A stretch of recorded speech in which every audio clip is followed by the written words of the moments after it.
Bonjour à tous, merci d'être venu à cette session. Alors mon nom c'est Marc Bouzig, je viens de Montpellier, alors vous allez peut-être le reconnaître par mon accent. Je fais partie de ce qu'on appelle le Client Engineering à Montpellier, donc c'est une entité qui fait partie d'IBM évidemment, dont l'objectif est de promouvoir un certain nombre de softwares chez IBM, mais pas que, aussi tout ce qui a été traditionnellement la partie hardware avec tout ce qui est Power, tout ce qui est Z, Sto, etc. Donc je fais partie de cette entité. Alors moi j'ai un gros background Power, pas trop IBMI, j'avoue. Donc parfois l'IBMI, bon, c'est un peu particulier. Donc si vous me posez des questions sur RPG et des choses comme ça, je noterai la question et je vous répondrai après.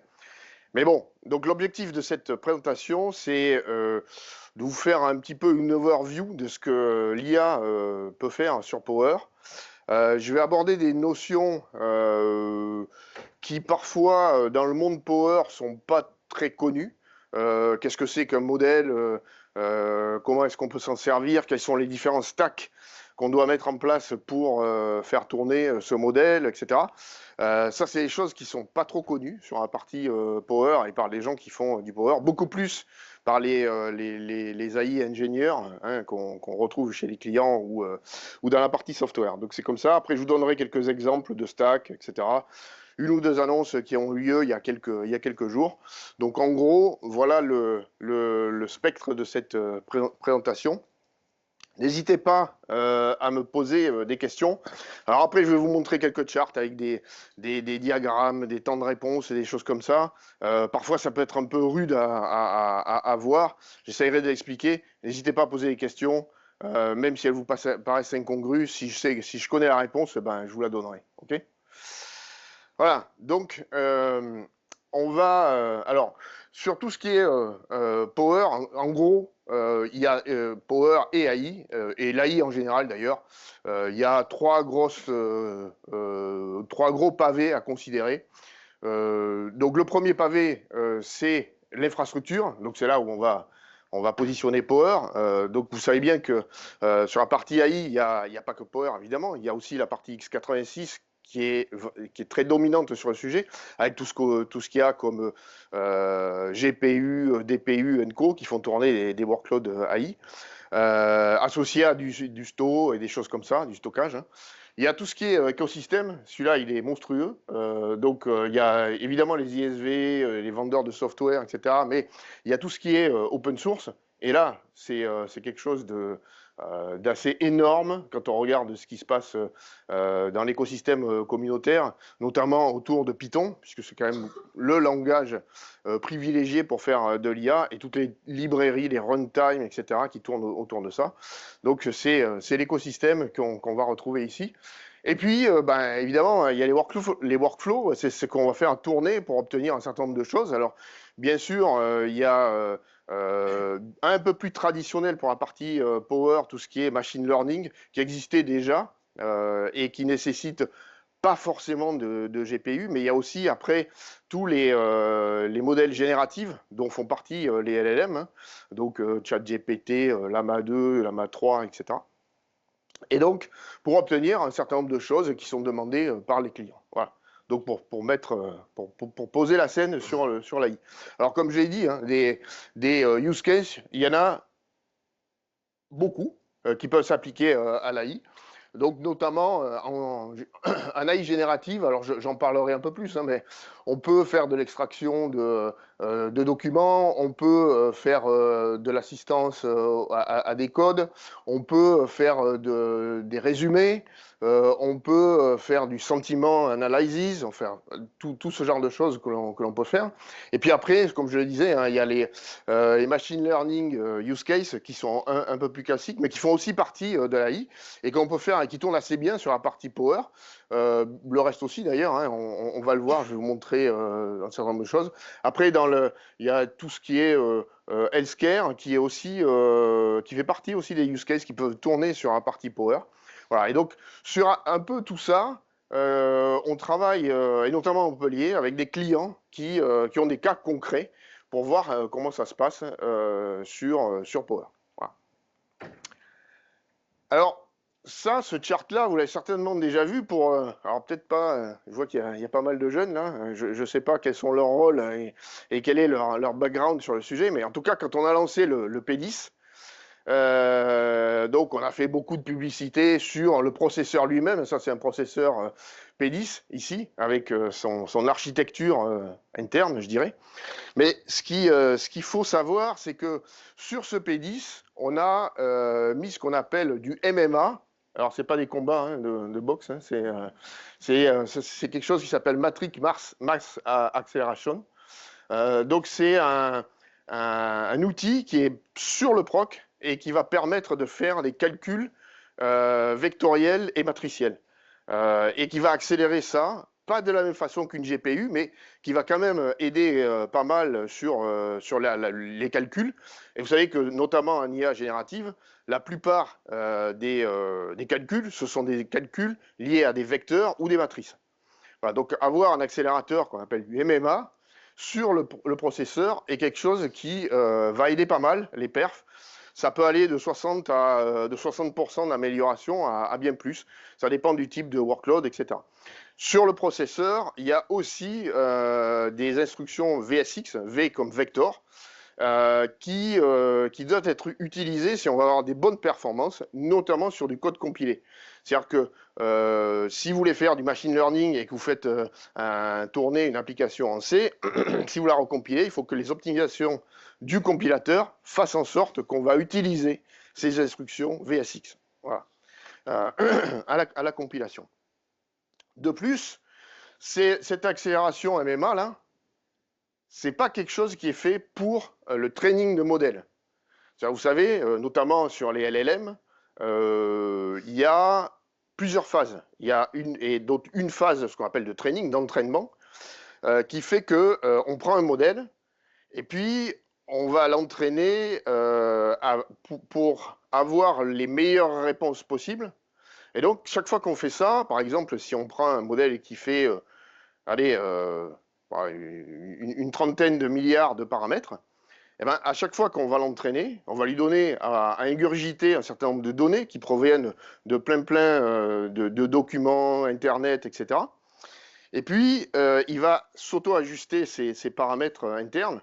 Et une fois qu'on a le modèle qui répond exactement comme on veut, on fige le nombre de paramètres. C'est-à-dire qu'on ne va plus y toucher. Donc la phase de training est terminée. Et donc on va passer à la phase d'inférence.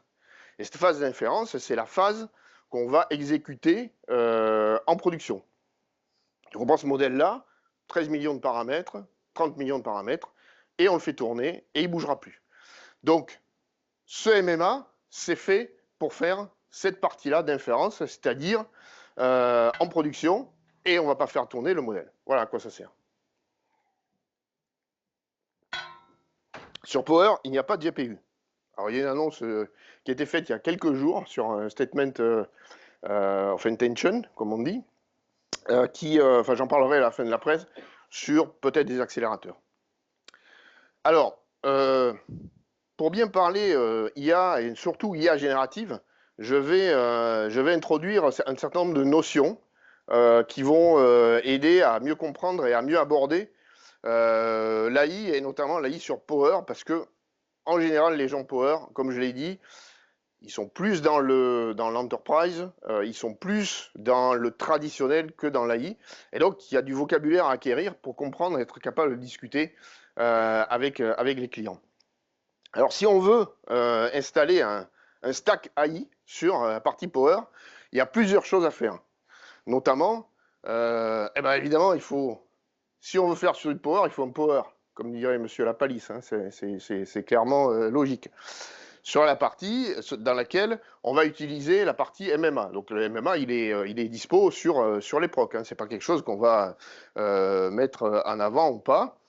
Voilà. Au-dessus de ça, on va mettre soit de la containerisation avec de l'OpenShift, avec des containers hein, du style Docker & Co. Soit on va mettre un Linux de façon assez standard, sur lequel on va mettre un certain nombre de librairies open source. Alors comme je le disais, l'open source, c'est monstrueux. C'est-à-dire qu'il y a des librairies, vous en avez des versions en veux-tu, en voilà.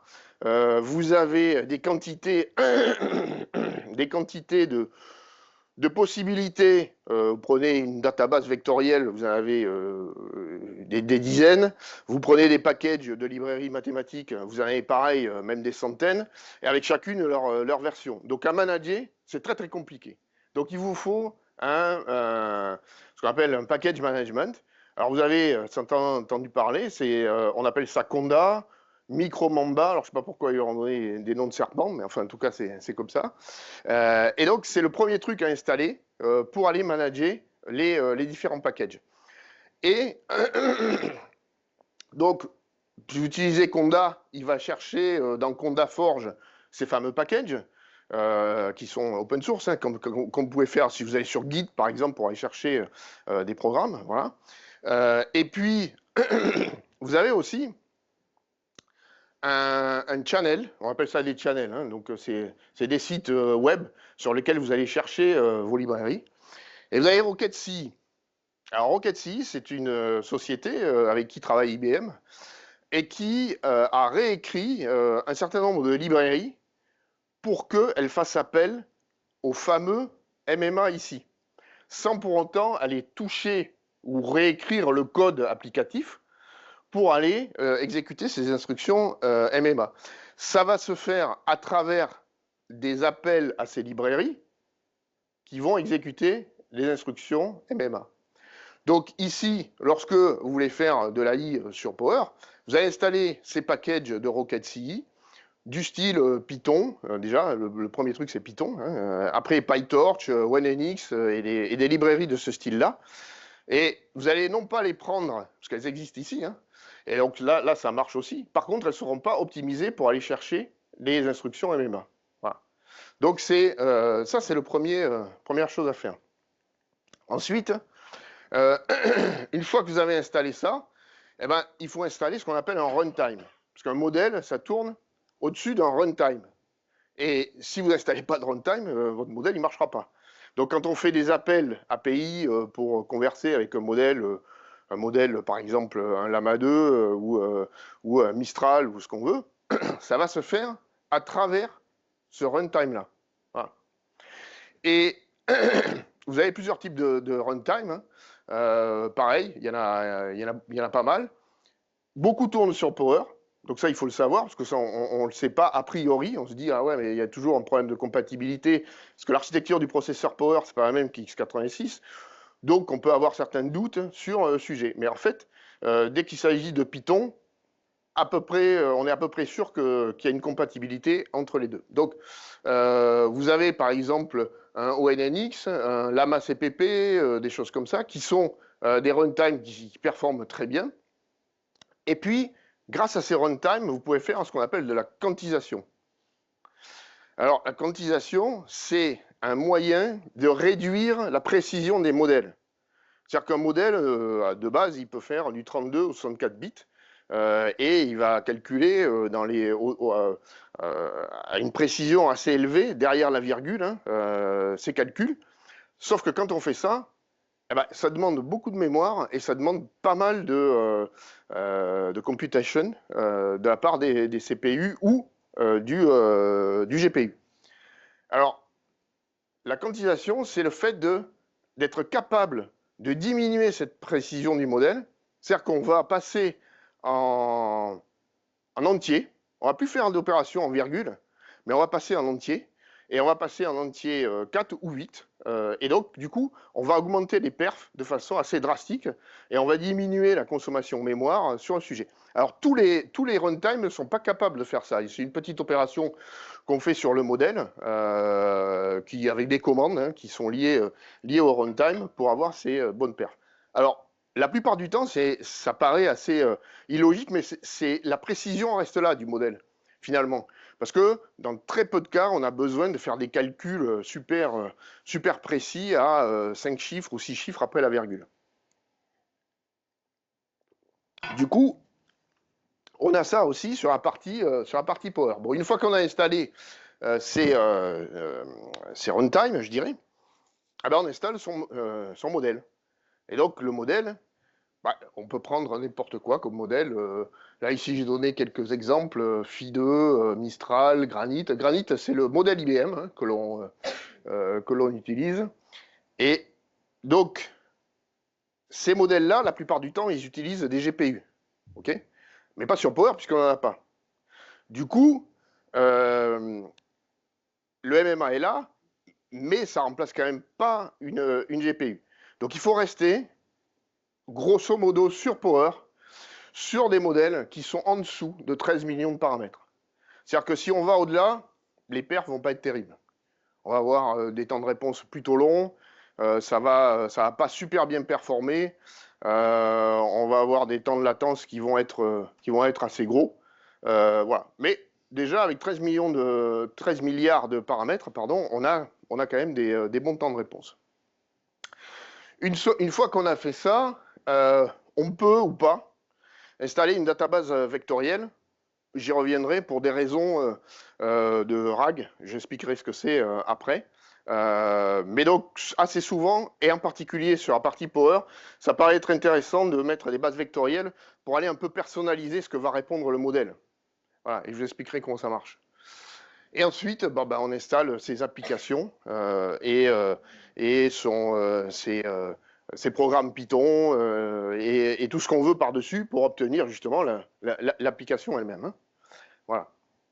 Donc en gros, c'est la façon dont on s'y prend pour installer de l'AI sur Power. Alors sur Power ou autre chose, hein. Mais en tout cas, sur Power, c'est comme ça. Et ne pas oublier la partie Rocket ça peut être, je l'ai dit, être containerisé, donc être utilisé en container. Une fois que vous savez quel runtime vous avez utilisé, quelles sont les librairies, que vous avez tout figé, que vous avez testé, vous pouvez mettre ça dans des containers.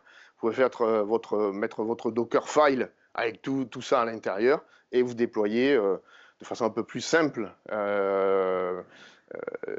vos containers en utilisant ce genre de choses. Alors, lorsqu'on parle de LLM, il y a plusieurs. Là, je vais vous présenter quatre gros pavés, quatre gros use cases qu'on va utiliser. Ce qu'on fait avec ChatGPT, par exemple. Hein. Alors, donc ici, vous avez de la euh, résumé. Désolé, parce que la presse est en anglais. D'habitude, je la fais en anglais, parce qu'à Montpellier, on reçoit beaucoup de clients anglophones. Parfois, j'ai un peu de mal à traduire les mots. N'hésitez pas à m'aider hein, si vous voyez que je bug un peu. Hein. Donc voilà, donc un des exemples, c'est résumé et RAG. Alors ça veut dire quoi? Ça veut dire qu'en input, donc on va donner au modèle un grand nombre de tokens et on va obtenir un beaucoup plus petit nombre de tokens. Donc ça, c'est un des use cases. Alors un token, c'est quoi? Un token, c'est l'équivalent mathématique de un mot ou un demi-mot, et après ça se traduit en paragraphe, etc. Mais retenons que ça se fait avec un mot ou un demi-mot. Voilà. Vous avez un autre use case, cas d'usage, hein, sur lequel vous avez un petit, dans votre prompt, là, vous mettez une petite phrase et vous obtenez à l'inverse un output qui est assez gros. Donc, par exemple, ici, vous voulez lui demander écris-moi 200 mots pour une campagne marketing d'IBM. Le truc, il sort 200 mots. Donc, la phrase d'input, elle a un petit nombre de mots et de tokens. Par contre, la sortie, beaucoup plus. Et ça a des influences sur la performance de votre LLM. Tous ne performent pas de la même façon.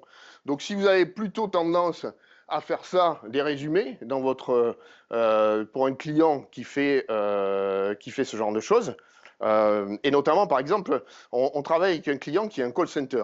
Bon, voilà.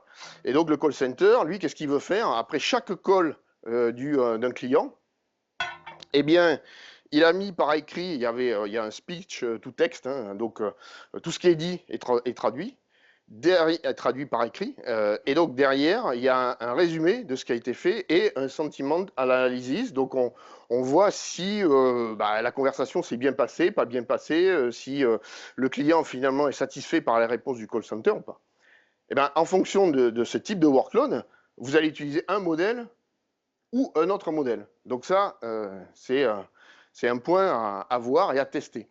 Après, vous avez aussi des scénarios de traduction. Donc là, vous rentrez ici dans cet exemple-là 64 tokens ou 64 mots si vous voulez, et en sortie, vous avez pareil 64 mots. Donc là, vous avez une équivalence sur l'entrée et la sortie. Et là, finalement, ce qu'on appelle entity extraction. Donc là, vous lui donnez un texte et vous allez vouloir sortir un nom, vous allez vouloir sortir un lieu, vous allez voir sortir un certain nombre d'informations, mais qui en général est assez succinct. Donc on rentre un certain nombre de tokens et puis en sortie, vous avez une petite quantité. Voilà. Donc ces notions, ça amène à, lorsqu'on fait de l'AI sur Power, des notions de time to first token. Ouais. Parce que quand on rentre quelque chose, vous avez vu avec ChatGPT, ça répond assez vite. Mais ChatGPT, ils ont des énormes moyens derrière.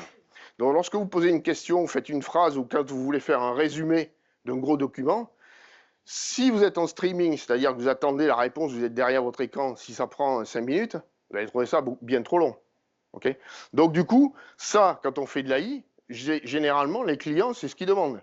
Quel est l'output du premier token? En combien de temps je vois mon premier token qui sort et qui est écrit?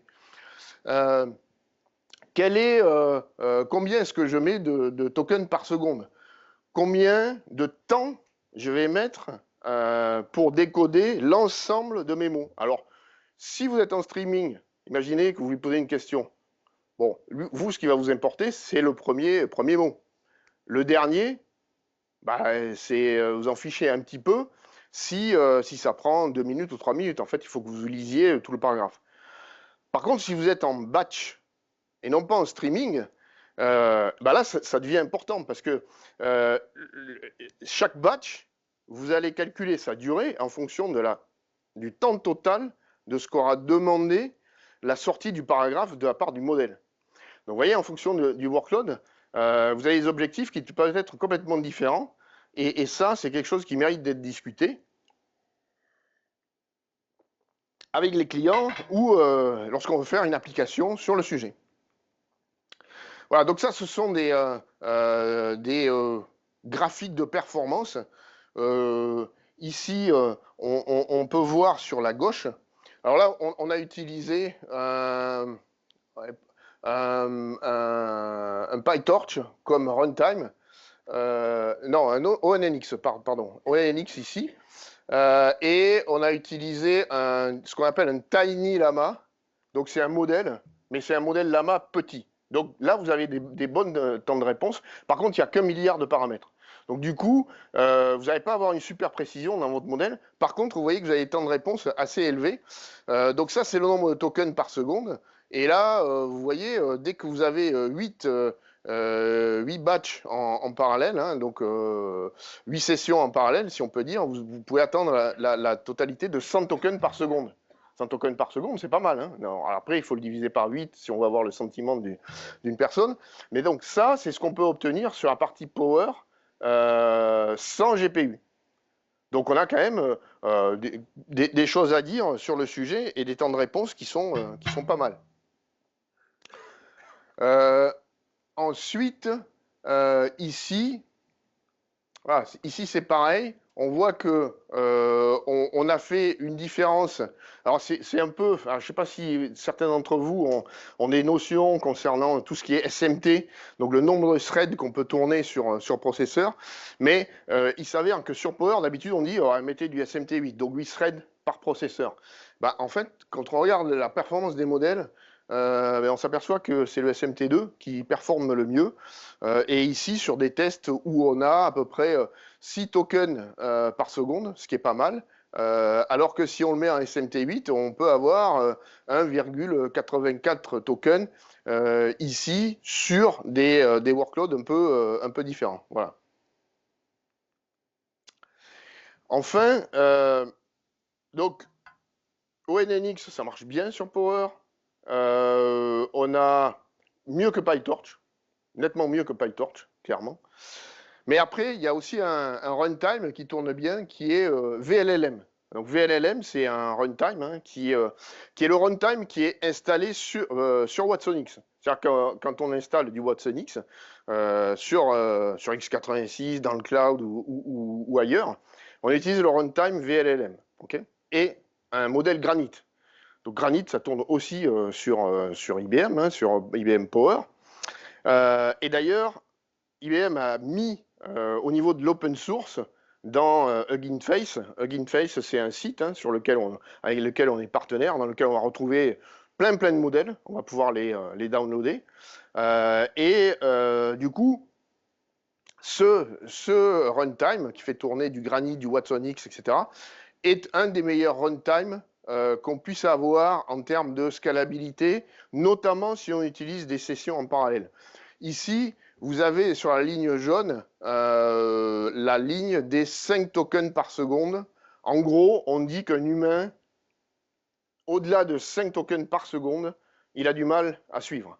Donc, tant qu'on est au-dessus de 5 tokens par seconde, c'est bien. L'utilisateur ne va pas s'ennuyer. Si on est en dessous, il va attendre. Parce qu'il ira plus vite que la sortie de l'ordinateur. Donc on voit qu'ici, sur la partie VLLM, ah, c'est celui-là, là, en fonction du nombre de sessions, on reste au-dessus. Donc c'est ce qui va être préconisé sur la partie Power pour utiliser comme runtime. Voilà, ça je vais sauter. Voilà.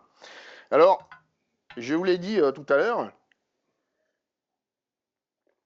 il y a ce qu'on appelle la RAG. Alors qu'est-ce que c'est que la RAG? Ça s'appelle Retrieval Augmented Generation.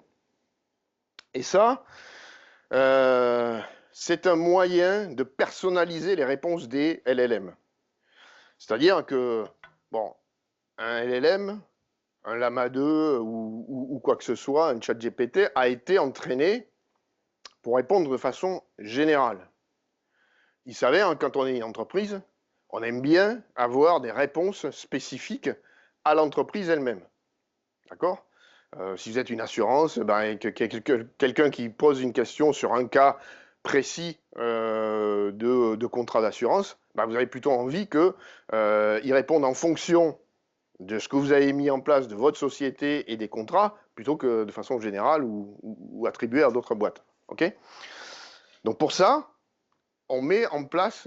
Alors, il y a un moyen, c'est de réentraîner le modèle avec vos propres données. Mais ça coûte énormément d'argent et de ressources. Donc on ne fait pas ça. On ne va pas réentraîner un modèle.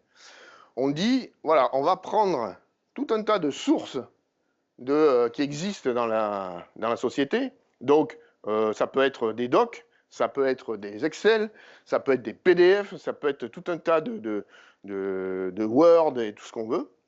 Mais ça peut être aussi des données qui sont dans des DB, comme dans DB2 par exemple sur un IBMI. Alors on va les exporter, hein, et derrière, ce qu'on va faire, on va les faire ingurgiter à une database vectorielle. C'est-à-dire qu'on va prendre tout ça, on va les découper en morceaux et on va les vectoriser. Donc vous allez avoir une tapée de vecteurs qui vont correspondre à votre data source là.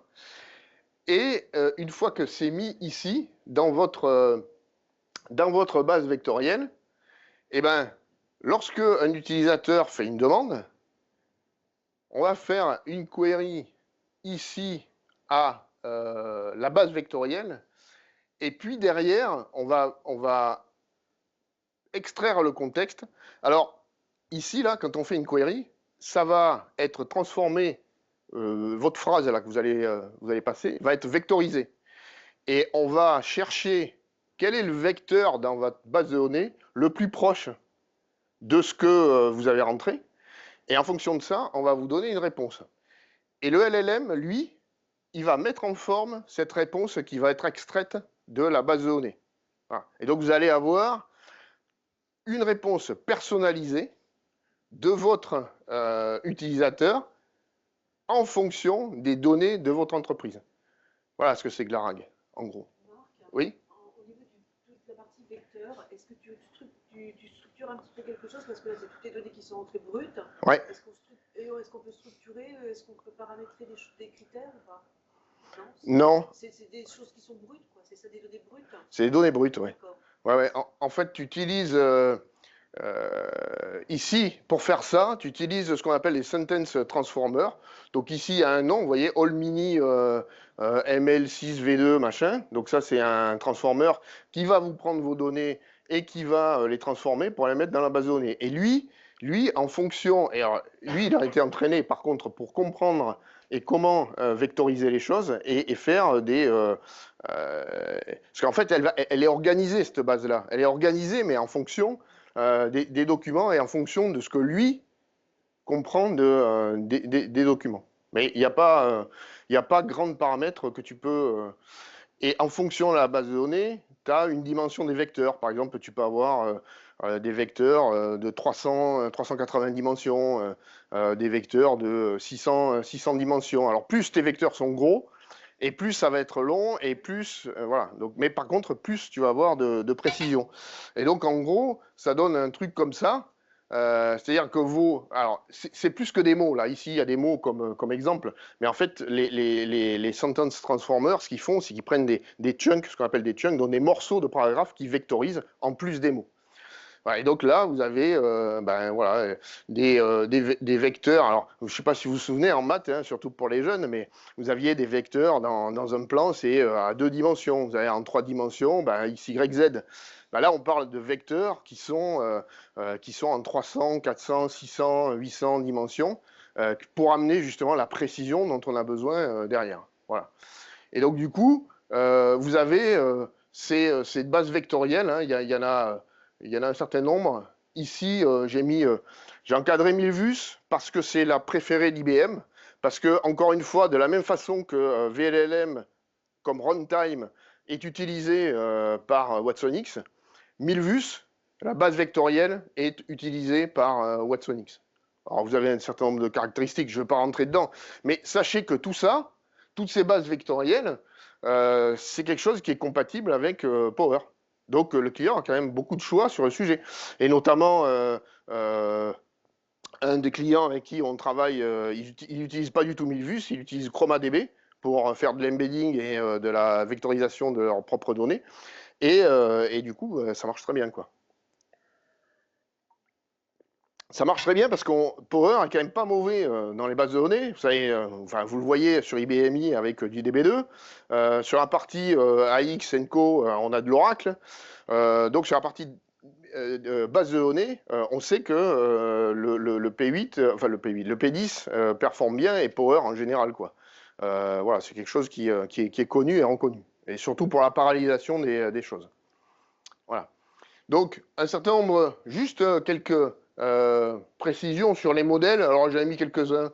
Microsoft Phi, Mistral, Granite, Lama 2, Lama 3 et plein d'autres. Alors, juste un point, un modèle, c'est quoi? C'est un module. On peut s'imaginer que les modèles, c'est un truc avec plein de modules, plein de choses. Non, non, un modèle, c'est un module. Parce que vous installez un modèle, c'est un module. Point. Pas plus compliqué que ça. C'est pour ça qu'il faut quand même pas mal de choses autour pour les faire marcher. Alors aujourd'hui, juste pour la petite histoire, vous voyez, j'ai mis Indemnified Model. C'est quoi ce truc-là? Eh bien, vous avez lu dans la presse que on se pose des questions sur l'entraînement des modèles, sur la validité des données, sur les copyrights, etc. Eh bien, les sociétés, dont IBM, garantit que votre modèle ne va pas dire des âneries ou ne va pas être entraîné et sortir des choses qui sont sous copyright, parce que vous pouvez vous faire attaquer. Et si c'est le cas, c'est la société qui a fourni le modèle, donc par exemple IBM, mais aussi Google et autres, et qui va payer s'il y a des frais de justice sur le sujet. Ah oui, ça va assez loin hein, quand même sur ce point-là. Quand on utilise de l'open source, évidemment, ça ne marche pas. Donc, tant qu'on n'achète pas chez une société le modèle, on ne peut pas faire ça. Ensuite, je vous ai mis ici aussi, c'est des choses qui évoluent très très vite. Alors, notamment, il y a un papier de Google qui a eu lieu en 2019, justement pour expliquer comment marchent les modèles. Alors, ce papier, il s'appelle Attention is all you need.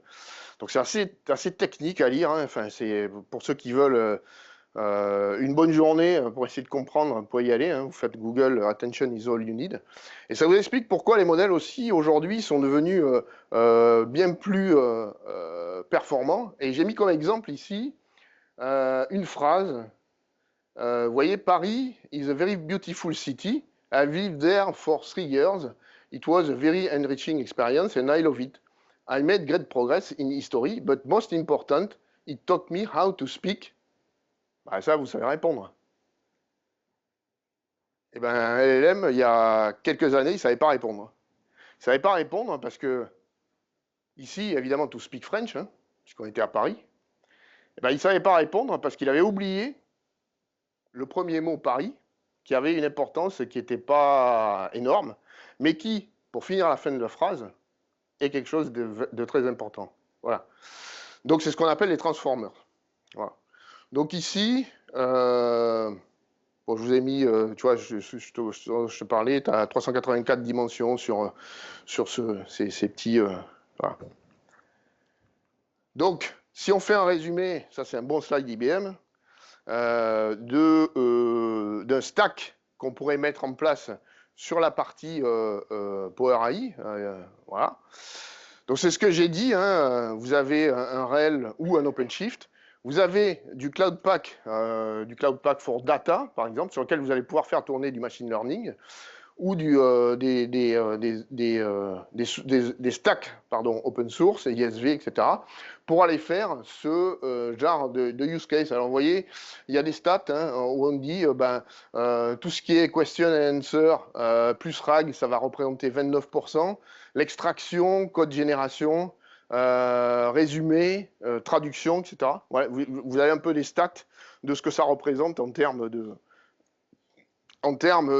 différents use cases. Ouais, alors, alors, juste un point sur la partie Power. Là où on est le meilleur, c'est quand même sur la partie batch, plutôt que sur la partie streaming. Sur la partie streaming, on n'est pas mauvais, hein. Mais si on peut capter des workloads chez les clients qui font du batch, c'est mieux. On est meilleur, on peut paralléliser les choses. Et les temps de réponse sont meilleurs que sur du streaming en général. Bon, ça, je vais passer. Alors là, ici, il y a un exemple. C'est un peu touffu comme slide, mais je vais vous résumer ce que c'est. Alors, ça s'applique à deux cas. Un cas que je connais moins et un cas que je connais mieux.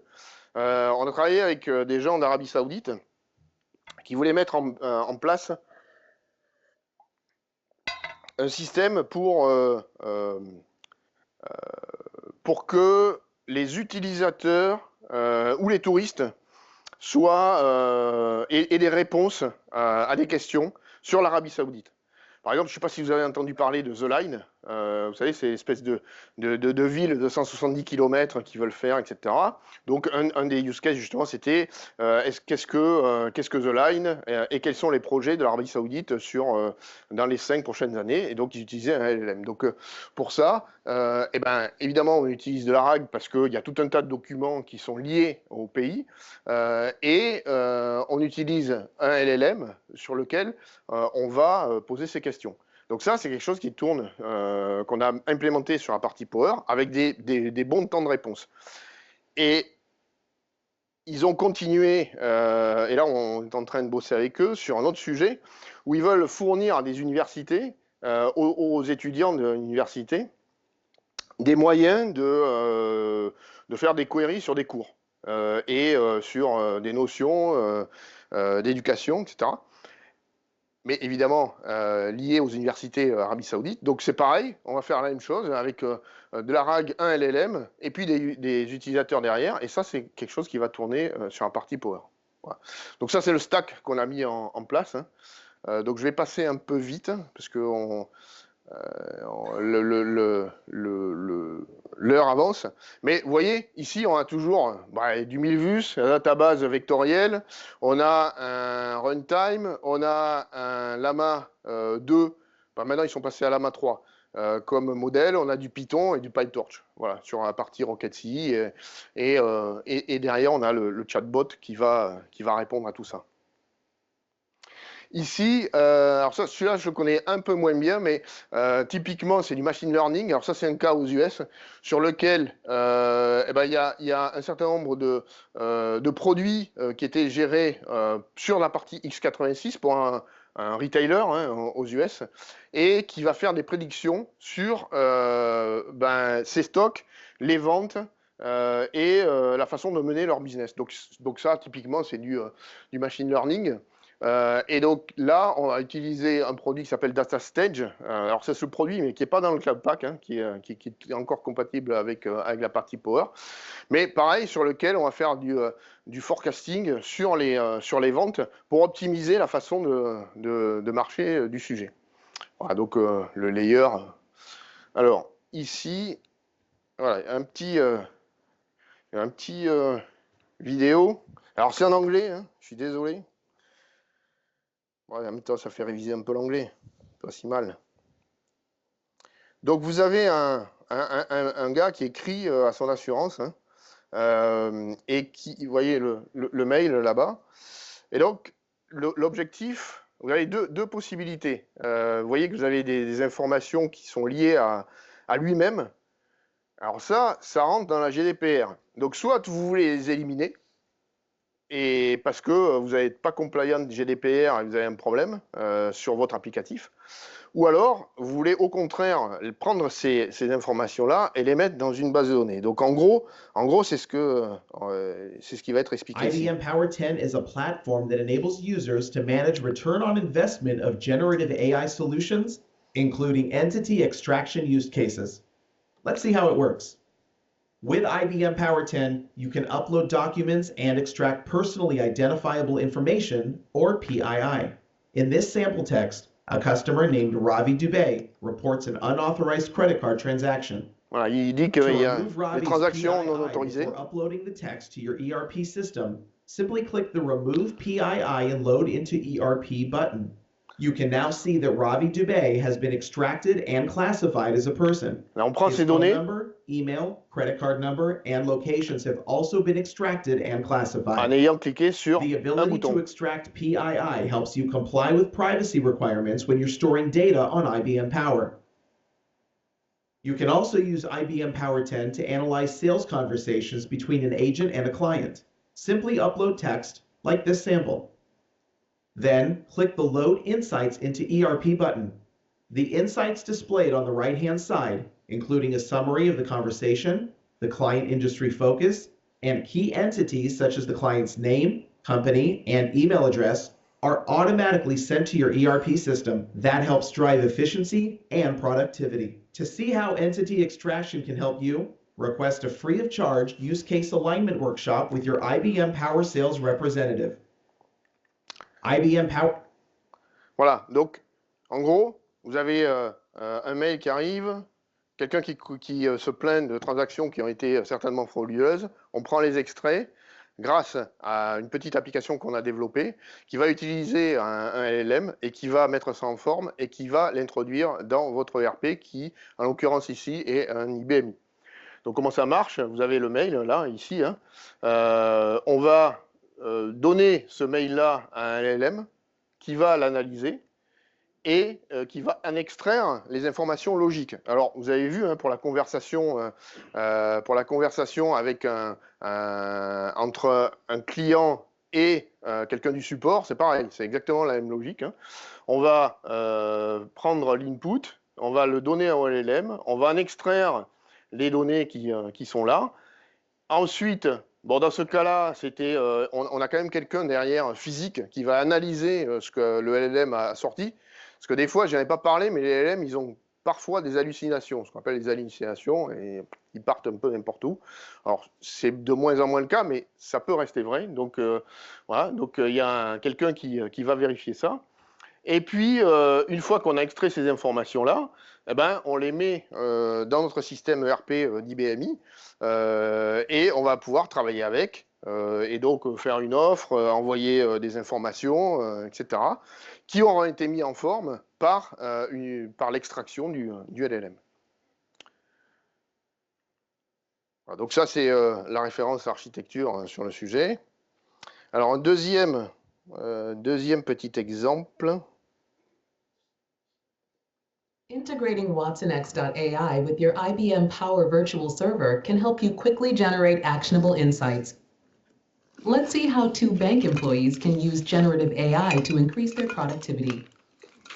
If you're a bank investigator, you can use WatsonX.ai to complement the software you're already running on Power VS, like traditional AI that flags suspicious transactions.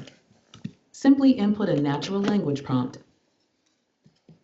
In the background, the generative AI assistant leverages a WatsonX.ai foundation model running on IBM Cloud to generate an SQL query. That query is then used to find the requested information in the bank's core database running on Power VS. That means you get the answers you're looking for without having to learn specialized IT or AI skills. The results are presented in an easy-to-read table. Now you can continue with your fraud investigation. Next, imagine you're a bank marketing manager looking to identify high-value clients. You can ask for a list of clients with large balances.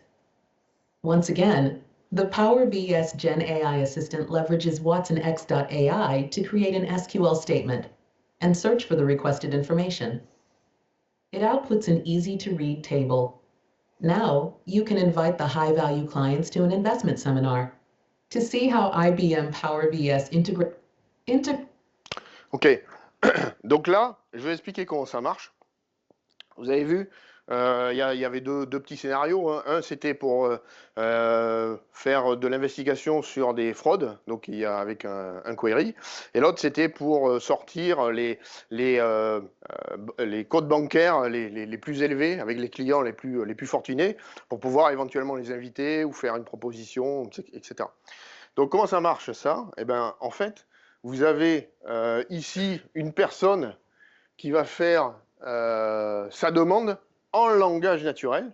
Ça, cette personne-là, c'est un employé de banque, hein. C'est le gars qui va aller dire, bah, tiens, je veux mes top 10 bank accounts pour envoyer un courrier.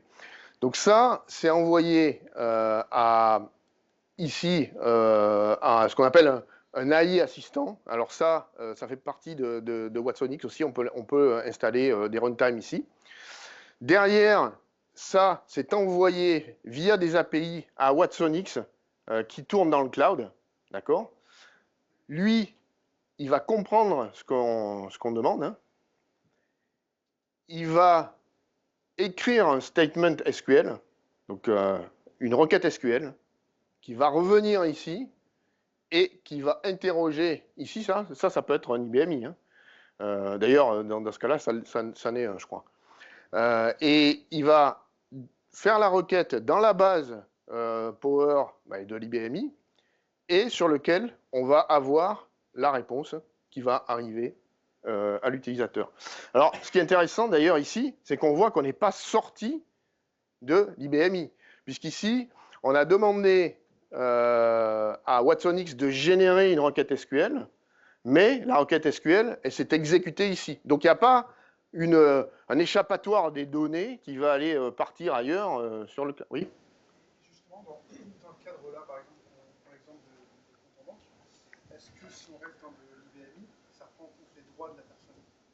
Les droits à quel niveau? Les droits au niveau des objets, des choses comme ça. Par exemple, une personne qui n'est pas habilitée à avoir des comptes bancaires, est-ce que...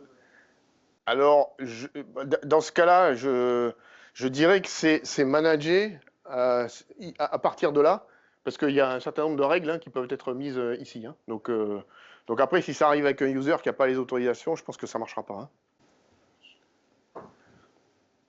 Voilà, donc ça c'était un deuxième petit exemple, mais qui est assez commun finalement chez nos clients avec qui on travaille.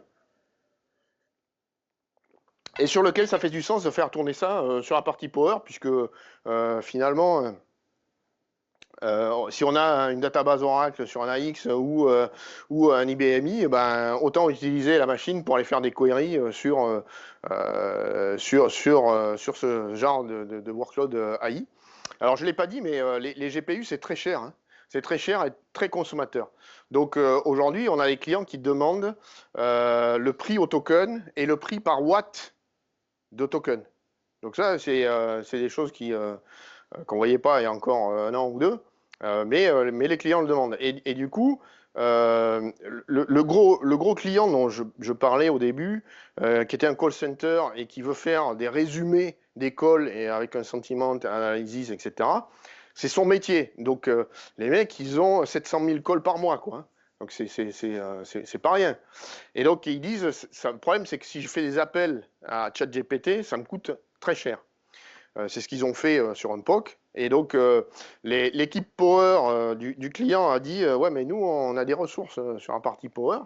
Et donc, ils ont dit, bah, pourquoi pas, essayons. Et donc, on est en train de voir, on n'a pas encore mis en place le sujet, mais ça va se faire, pour voir comment ça performe sur Power. Alors là, c'est du streaming, c'est pas la meilleure position pour la partie Power. Il y a beaucoup de calls, mais on va quand même voir ce que ça donne sur la partie Power, puisque finalement, ils y perdent rien. Et puis, au contraire, si ça répond à leurs questions, bah là, ils vont gagner pas mal d'argent, quoi. Voilà. Donc quand on parle d'AI, vous avez aussi le code assistant, notamment sur la partie Ansible avec Watson, qui vous aide à écrire des playbooks sur la façon de manager votre infrastructure. Si vous êtes, ou pas d'ailleurs, si vous savez coder des playbooks en Ansible, peut-être vous en avez un peu moins besoin, mais si vous n'êtes pas super à l'aise avec ça, eh ben, ça c'est le genre de choses qui peut aider à écrire des playbooks pour aller gérer votre infrastructure. Voilà, ça, je passe là-dessus. Alors, deux annonces récentes là, qui ont eu lieu il y a pas longtemps. Donc, c'est justement sur tout ce qui est code assistant sur la partie RPG. Donc, comment aider les développeurs justement à aider en langage naturel. Je écris moi telle chose pour et donc d'avoir un output avec du RPG. Deuxième annonce, c'est sur l'accélérateur Sapphire. Alors, je vous montre ce que c'est. Voilà, c'est ça. C'est un accélérateur, c'est un Statement of Direction d'IBM sur la partie Power. Ça, c'est quelque chose qui a été développé notamment sur la partie Z. Alors, ici, c'est pas une GPU, c'est une DPU. OK. Mais donc l'IBM dit bah, certainement qu'avec le P11 et en 2025, on sera capable de mettre ce genre de cartes dans le système. Alors, ça devrait quand même pas mal aider. Encore une fois, ce n'est pas des GPU. Un GPU, on peut avoir jusqu'à 10 000 corps. Là, on en aura 32. Mais par contre, ça peut accélérer pas mal l'offload, notamment de tout ce qui est business AI, pour faire des calculs vectoriels de matrices, etc. Parce qu'on pourra en installer plusieurs. Donc ça, c'est quand même pas mal. Voilà, donc un petit résumé sur qu'est-ce qui est intéressant de faire ou pas sur Power ou sur GPU. Ben voilà, le training, on ne fait pas de training de modèle génératif sur Power, sauf sur machine learning, où là, on a parfois pas besoin de GPU. Le fine-tuning, retraining non plus, c'est pas terrible. Mais la RAG, par exemple, ici, on va être bien positionné pour le faire. Et tout ce qui est inférence, eh ben là, comme ce dont j'ai parlé, hein, vous vous rappelez, c'est la prod sur le sujet. C'est quelque chose qui est bien positionné pour la partie Power. Donc il ne faut pas avoir peur de positionner Power sur le sujet. Après, j'ai mis quelques slides que vous aurez dans la presse sur RocketCI. Vous savez, c'est la société qui optimise certaines librairies pour utiliser les accélérateurs MMA, voilà, sur tout ce qui est Anaconda, Conda, enfin, etc. Voilà. Puis vous avez des articles. Bon, je vais pas. Ici, c'est notre ami avec qui on bosse, Marvin Gessing, qui. Alors, c'est pas un acteur, hein, on pourrait le croire, mais c'est un bon techos, un bon geek, hein, qui maîtrise, qui est capable d'aller coder de l'AI comme il boit son café le matin. Donc, un très bon. Qui a écrit plusieurs articles, que vous pouvez aller voir, hein, il y a des liens ici que j'ai mis. Donc, ça, c'est une roadmap. En 2025, on devrait avoir Watson X sur Power, à peu près mi-2025 ou deuxième partie 2025, peut-être pas tout. Bon, c'est des choses qui vont arriver petit à petit. Et voilà. Et puis, si vous voulez vous entraîner, bah, vous pouvez aller sur TechZone. Il y a des environnements pour faire joujou avec de l'AI générative, notamment sur Power. C'est quelque chose qui va pouvoir vous aider à comprendre un peu mieux le sujet. Voilà, j'ai terminé, je crois. Ouais. Vous avez d'autres questions sur le sujet? Alors, évidemment, on aurait pu faire une journée de session sur le sujet, tellement c'est vaste. On a fait 1 heure, j'ai essayé de vous donner quelques sessions, quelques notions sur le sujet. Voilà. Pour ceux qui sont intéressés, eh ben, il ne faut pas hésiter à contacter IBM ou à bosser avec les centres comme les nôtres.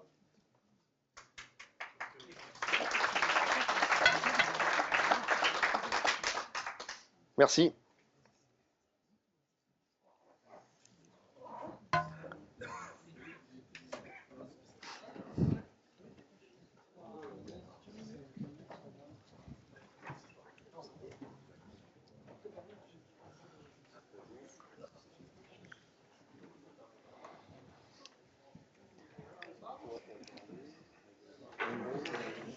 C'est pas si facile que ça que de monter un système. C'est pas un truc qu'on prend sur étagère et comme ça. Non, mais c'est pas si compliqué que ça non plus. Enfin, il y a 2-3 notions à avoir, et puis après, quand on l'a fait 1 ou 2 fois, ça y est. Hein, C'est le principe des GPU, ça coûte un mois. Ouais. Ouais, c'est pour ça que les clients, il y a, allez, quand le P10 est sorti, il n'y a pas eu un engouement particulier concernant le MMA. Et en fait, avec les coûts des GPU et les coûts parce que GPU ou pas, enfin, je veux dire, quand on fait des appels avec plaisir, quand on fait des appels à GPT, on est facturé au token. Hein, donc, je veux dire, plus on utilise, plus ça coûte cher et ça coûte à la fin très cher. Du coup, ouais, ça peut être des. Alors, le MMA ne va pas remplacer des GPU, hein, mais c'est un moyen pour les configs qui ne sont pas énormissimes de proposer des solutions moins coûteuses aux clients, quoi. Ouais. Ouais. Merci beaucoup. Ouais. Vous accompagnez les clients pour exemple, si on voulait installer ça, est-ce que vous les accompagnez ou... Alors, il y a pas moi, pas mon entité, parce que nous, on est une entité avant-vente, je dirais. Mais par contre, il y a d'autres entités dans IBM qui peuvent faire ce genre de choses. Mais par contre, là, ça va être un peu facturé, quoi. Mais on peut, par contre, on peut. Enfin, s'il y a des clients qui sont intéressés pour faire un proof of concept, par exemple, ça, c'est des choses qui peuvent être mises en place. Nous, on a des infrastructures à Montpellier qui peuvent servir à ça. D'ailleurs, on a des clients qui se servent de certaines de ces infrastructures. Mais ça veut dire que dans ces cas-là, il y a des opportunités business. Mais là, par contre, c'est gratuit. Voilà. S'il y a une opportunité business derrière, sur lequel qui est identifié, qui est clairement identifié, nous, on peut monter un POC et dans ces cas-là, on assiste le client on lui dit bah voilà, on va mettre ça et s'il veut assister, et il veut voir comment ça marche, c'est tout à fait possible. Sur ça ou...